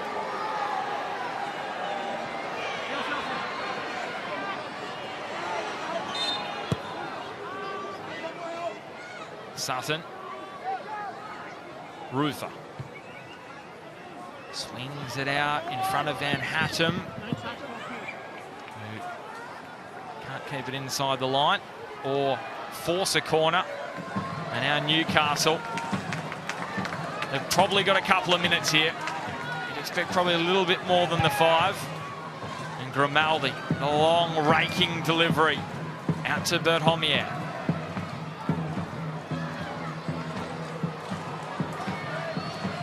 Grozos straight to Paulson. High fives from the Wellington defence. They feel the job is almost done. 2 points clear at the top they would go with this result. Grozos has been at the foot of everything for Newcastle tonight. That last effort, not his best of the evening. Didn't give up his shot, resulting in that little deflection from Bahaja. Free kick, lots of corners from Grozos as well. Scrapping for possession by Bahaja. Rufer got a little shove on the way down, but he's back up, the Wellington captain. Kraev. And old Grimaldi stepped out. And now Zavada has Kraev in the middle. Bahaja misses out on the tackle. Old. And he's happy to play the conservative option here. Down into the corner. Newcastle win it back through Goodwin. Is there one final chance? Not at the moment, there isn't. Zavada, he may get it for Wellington. Straight into the lap of Scott. But Newcastle are fatigued. Not many numbers forward for the Jets. It's a lone show for Stamatolopoulos. The time very nearly expired.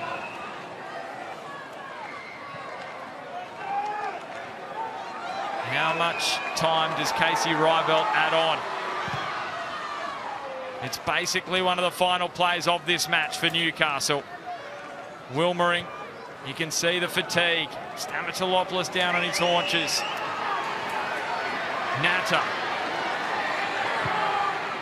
Clipping it, trying to find the pass out wide. Rybelt looks at the watch again. You can see Wellington. 2 points clear at the top as it stands. O'Neill. Up they rise at the back post. Is there a final corner? Casey Rybelt looks at the watch. She touches the ear. She says there's enough time. Rob Stanton pacing the technical area. And the goalkeeper, Scott, is up. Grozos towards Scott. And he's getting in the way of Paulson. And he's going to have to sprint back, but that should be it. And Wellington, they go 2 points clear at the summit of the Isuzu Ute League. Devastation for Newcastle, who fought so hard to get themselves an equaliser. But they couldn't keep down Oscar Zavada, who came off the bench and won the match for Wellington Phoenix. And Wellington, well, they just keep the good times coming. It's Raw at Suncorp next Friday for them. Newcastle, well, it does not get any easier. Melbourne victory next week, who currently sits second on the table. What an enthralling clash that was in Newcastle. Newcastle Jets 1, Wellington Phoenix 2. And Wellington draw the ledger ever closer between these two in Newcastle. 9 wins for them here in the Hunter, 10 for the Jets.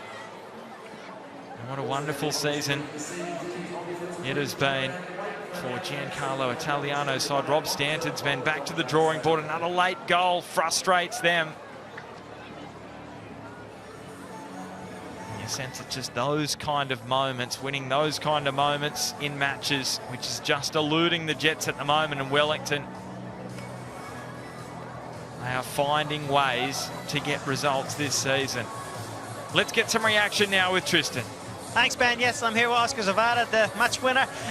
Oscar, 6 weeks out, 14 minutes back on the pitch and back on the score sheet. How important was it for you to pick up where you left off?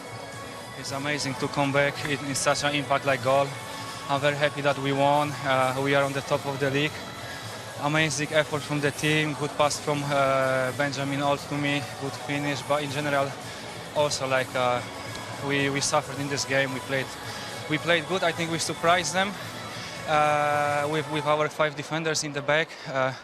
I felt like we had a lot of very often the ball under control. Second half we lost the goal, little unlucky, but then we came back, and that's amazing. It is great to see. Like I said, you probably Newcastle came out for the second half and they seemed like a different team, but it showed the new mentality that your team has, the work rate that you have, and I suppose the character as well. Oh yeah, of course. I'm very surprised how we play defensively, game by game. There is a run in the defensive game. We defend like dogs, and then we have also power to run to the opposite goal to use our chances. I think we can also score more goals than just 2 in this game, but that's something that we can work on. But if you want to win the trophies, you must defend well, and then I think we have enough quality to score goals when we have our chances. Yeah, you are great. You top the table, as you said. Now you've won more games than victory. Probably haven't scored as many goals as they have, but you come up against Brisbane Roar next week. How are you feeling yourself in your body, and in terms of how many minutes you might have in the engine? I didn't have enough many training with ball. Actually, I try skip so many days as possible to come earlier. It's why I don't feel like 100%, but I think from game to game I feel better. The most important thing is that when I will get that chance, I will score it. So, it's all about scoring goals. So I'm happy with that, and of course I think my conditioning will be better. Feeling on the pitch, that's normal. You can be great after 7 weeks off, but I will try to work hard how I always do, and then I will try to give my best to the team. Great to hear. Congratulations. Great to see you back on the pitch. Good on you. Thanks, guys. I'm also here with Scotty. Scotty, tough game for you guys today. You came out, showed character for the second half. Unfortunately, they turned around on you again, Phoenix. Yeah, they were slow start from us today. That's cost us in the end. Probably something we're not used to. Usually we've been starting games well and going ahead, so it was something different today. They sat back again, which is something we're not used to. We did enough in the second half to get a point, and then really trying to push for 3 points there, and then Achilles heel, we get done on the break, and now we're licking our wounds. Yeah, most definitely. Like you said, it's an uncharacteristic start for you guys. You made a couple of great saves yourself, as did Alex. What type of game did you feel it was out there today? Yeah, well, for me, I guess I was spectating most of the day. Obviously a little bit busy early, but that's obviously what I've got to do here. And then we had a lot of the ball. Obviously, I think them getting the early goal, they're always going to sort of sit off a bit and take the 1-0 if they could. We did enough to get back in the game, and then let ourselves down. Right. So, as you said, you kind of had to show a different side to you guys. When it comes to this kind of back-to-back wins, is that just who you come up against, or do you feel like it's a mentality kind of thing? Because you're a new young squad. Yeah. Look, we are a young squad. I've heard that a lot. But we're professional footballers at the end of the day. We're all here. We're all working hard. Yeah, again, it's something we're not used to, but that's how we learn. We grow. But you can win and learn as well. You don't have to always lose and learn. So last week we won and learned. Today we've probably lost and learned again. So we've got to make sure that we can, when we do get back into games, we can get a point, if not 3, out of it. Good on you. Congrats today. Thanks. Unfortunate the result. There we go, guys. That's how it finishes here. A win for Wellington Phoenix. Plenty more match reaction coming up on the other side of the break.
The FA Cup Super Saturday, which is taking place tomorrow morning our time. You can catch all the matches live on Paramount Plus. Don't miss Fulham and Newcastle United, which is kicking off from 6 a.m. in the early hours of tomorrow morning. Now, let's get down to our Isuzu Ute player of the match. He's with Tristan.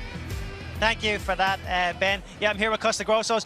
Costa, unfortunate result tonight. It might be little consolation, but the Isuzu Ute player of the game. How difficult was that game today for you guys?